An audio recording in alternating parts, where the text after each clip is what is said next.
Hi, my name is Brian Garrett, and it's currently January 2021, and I'm here to introduce myself and the garage. I'm getting ready to build an airplane. A little bit about myself. I started off flying with a sport pilot license, flying a light sport aircraft. It was a Sting airplane. It's not to be confused with the one I'm getting ready to build. But I flew that for a couple of years, and it was a good airplane. It's a certified light sport aircraft. And after getting my private pilot's license, I moved on to flying Piper Dakotas, Piper Saratoga, and a little bit of the Bonanza F-33As. All great airplanes. The certified airplanes that I've been flying have been wonderful to fly. The biggest problem really is that all of these airplanes are somewhere in the 1970s, 1980s, early 1980s time frame. So they're older. Most of them are several thousands of hours of use. 3,000 to 4,000 is probably about the average. And they're using technology from the 50s and 60s. You know, modern avionics aren't normal in them. There's some upgrades here and there that have been done to the airplanes. But as I've been flying, I've really gotten to a point where I feel like, okay, I want to fly something that's new. But if I start looking at new airplanes, the costs start becoming a fairly significant issue. It's not uncommon to find a very basic, brand new certified airplane that is in the $400,000 to $500,000 category, and that's going to be the bare minimum airplane that you could possibly get. If you want to get something that's newer, faster, or nicer to fly, you could be easily looking into the high 900,000 or even over into the $1 million price range. That's what got me to looking into experimental. I've been to Oshkosh a number of times. I have a number of friends that are flying all sorts of different experimental airplanes, with the RV being one of the most popular ones that's out there. At that point in time, I started looking into flying or to building an airplane that fit my needs. My wife and I's flying needs are, we like to take people on occasion, so a 4-seat airplane is definitely something that we wanted to consider. There's not a lot of 4-seat experimental airplanes that are out there that are easy builds. Building an airplane isn't going to be easy anyway.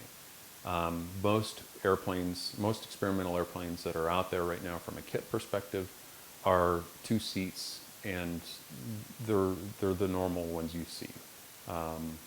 So several years ago, a couple years ago in 2018, I was out at Oshkosh with a friend of mine, and it's when I started looking at an airplane called the SlingTsi.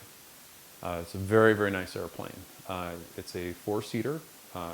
It's got a Rotex 915 turbo engine in it with FADEC, and it has some very, very, very good performance numbers. So I'll go into the section of the airplane here in a little bit, but I just kind of wanted to show you around the garage, and this is what I've gotten to this point.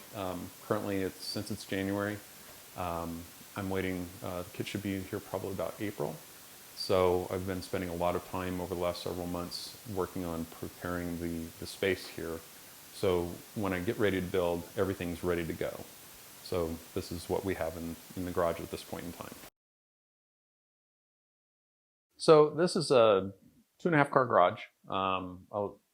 I've seen people building other slings in the internet that are building them in much smaller spaces. There's a gentleman that's building one in a tool shed, believe it or not, over in England, which is impressive. I don't know how he's managing the space so tightly. But this is a 2.5 car garage. I've spent the last several months just getting basically my tools organized. This is as good as it's been since I've lived here. So the tool cabinets down below are everything in the shop is on wheels. So everything can move as it needs to. This bench here, this is a table saw with a router table built into it. This whole thing is on wheels, and it moves as I need it to. Everything that's under the benches moves as I need to as well. All the tool cabinets at this point in time are all labeled. There's 2 rolling cabinets there. I've got another rolling cabinet over here. And then we've got more stuff behind what the camera is actually sitting right now. So we'll go ahead and just continue to move the camera around the room, and I'll give you an idea of where things are at. So we've already covered this section of the garage at this point in time.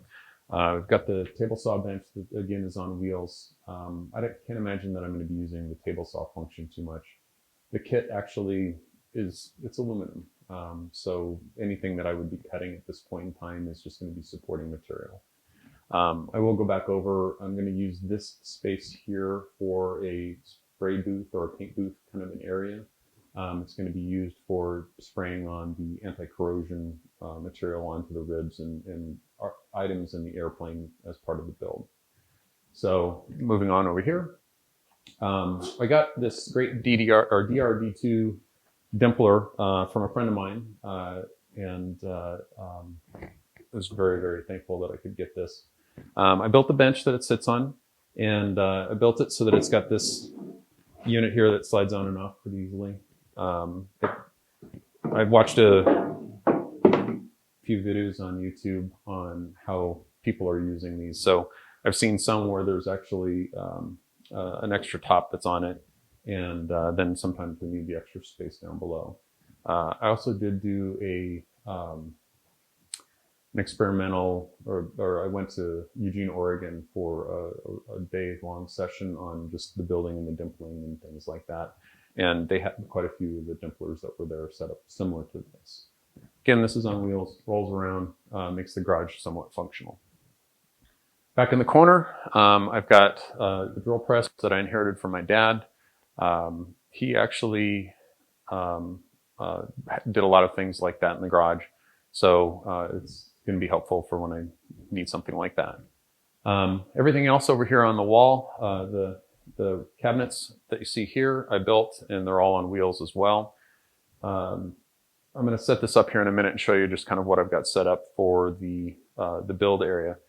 These tops are not quite deep enough for the wings, so I built some new tops that go actually on these temporarily during the build process. So I'll show that to you here in a second. And then again, lots of bins on the walls. The bins basically are remnants from other projects over the years. I've been slowly going through and emptying them out as I've been going along so that there's more space. The kit actually comes with all of the rivets and all the supporting material for fastening in their own separate plastic pouches. So that's actually going to hang on a wall, and I've got a wall space that's all set up, and I've been protecting that space specifically for that function. All right, so I've got the countertops that I added on top here. They basically just are sitting on top. They're 3 feet wide by 16 feet long when they're joined together. The 2 units, they're independent of one another, 8 feet long per unit, bolted together here in the center. When I have the unit leveled up, it's not leveled right now, but what I'll do is raise one end, and because they're bolted together, I'll have one nice flat level surface for the wing to be built on. So, and then down here, this is the wall that I was mentioning that I'm keeping open for hanging the tool packet that I'll receive as part of the kit. All right, so we've reconfigured the garage again at this point in time. We've taken the tops off of the rolling cabinets, and they're just up against the wall in the protected space that I'd mentioned where the fasteners are going to go. There's just stored here for the time being. Once we get underway with the build, then I'd imagine those countertops will sit on the rolling cabinets during most of the build process. We also have a sink that I installed a few years ago. It's actually pretty nice being able to have a sink in the garage. When we finished the basement here, I just added the extra plumbing onto the garage. So we also have added a couple of whiteboards. You never know when you need to just quickly jot something down. I had the extra space, so why not? We come back around over here. This is the third rolling cabinet that we have in the garage space. It has a lot of the tools that are going to be used as part of the build. And when we do move the airplane to the airport, this cabinet will go to the airport. Lastly, I did add a TV to the garage. I had an extra TV in the house,